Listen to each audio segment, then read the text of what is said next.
Dekat tangan saya ni tuan-puan, jongkong emas 100 gram.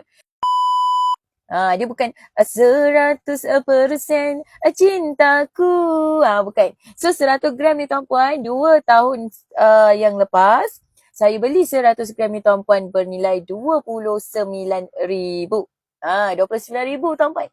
Dan hari ni tuan-puan, 100 gram berat yang sama bernilai RM65,300. Jadi tuan-puan dalam tempoh 2 tahun tak buat apa-apa, beli, simpan, peram, lupa, beli, simpan, peram, lupa. Hari ni tuan-puan, 100 gram ni tuan-puan, saya dah untung 2 kali ganda. Dan apa yang saya rasa tuan-puan? Saya rasa menyesalnya. Kalaulah tahu harga emas naik setinggi sekarang, mungkin 2 tahun lepas saya dah beli lebih banyak. Tapi masa tu tuan-puan, saya pun macam tuan-puan juga. Baru nak start simpan emas 999. Tak berapa faham sangat. Tapi buat je dulu, faham kemudian. Jadi upline saya punya guru saya, okay, yang mana saya berdaftar dengan beliau yang didik saya. Jadi beliau kata ada duit beli je.